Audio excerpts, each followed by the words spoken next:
So our government has decided to come up with a total of 250 billion ringgit for our economic stimulus package.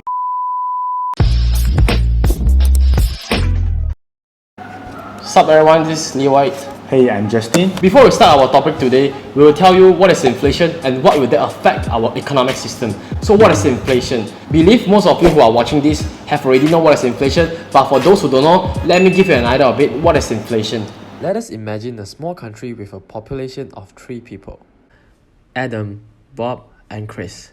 Adam has 1 ringgit, Bob has 2 ringgit, Chris has 3 ringgit. Let us imagine the total production efficiency of the country is 6 candies. This means that if the country uses all its resources, they can produce a maximum amount of 6 candies. If Adam, Bob, and Chris decide to spend all their money on candies, they can buy 6 candies. Therefore, the cost of each candy is 1 ringgit. One day, the government gave away cash making machines to its citizens.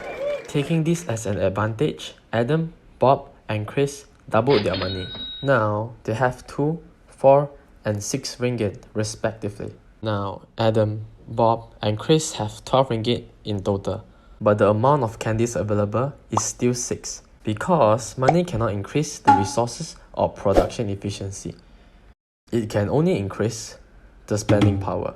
So, the cost of each candy becomes 2 ringgit. You can clearly see that increase in the amount of money raises the price of goods. This is what we call inflation. In late 90s, Zimbabwean government started printing money without any basis. This resulted in a hyperinflation situation in the country. In year 2007, the cost of an egg in Zimbabwe is around 1 billion Zimbabwean dollars. Yes, inflation actually happens every year. It is very normal to the world economy. For example, a bowl of noodles cost 5 ringgit 10 years ago. But today, you will need a minimum of 8 ringgit to get a reasonable bowl of noodles. This is what happens when inflation takes place. The value of our money drops. But inflation will be even worse compared to the past few years after this COVID-19 crisis. So what should we do to overcome this inflation crisis in order to preserve our money? There is a few ways. Putting money in the bank to collect a fixed deposit, insurance saving, and a lot of many other ways. But one of them is in the real estate market. So let me use my house for example. Currently I am staying in a landed house in KL area. 20 years ago, my dad bought the house at 150,000 ringgit. But for today, the market price at my taman is around near to 1 million ringgit. If 20 years ago, my dad decided to put the money in the bank to collect FD, but today he can only afford a Mercedes C-Class with the money. But today, if he decided to sell the house, he can buy a minimum of 4. But let's be honest, even though if you put the 150,000 cash at your home in the current market situation, do you think the value of the 150,000 will be as same as 20 years ago?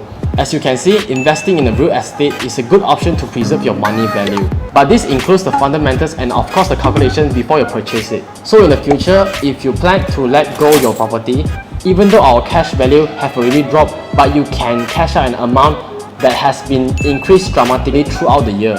Finally, we can go back to our main topic about the current pandemic in Malaysia. So our government has decided to come up with a total of 250 billion ringgit for our economic stimulus package. This money is for free insurance, BPN subsidized for the citizen, free data usage or even extra allowance for our citizen, etc.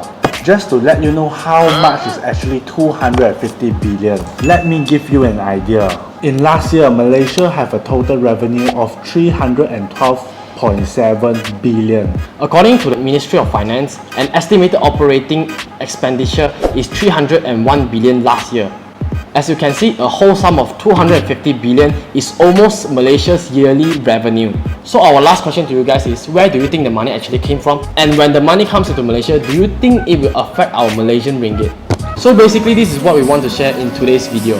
And we will see you next time.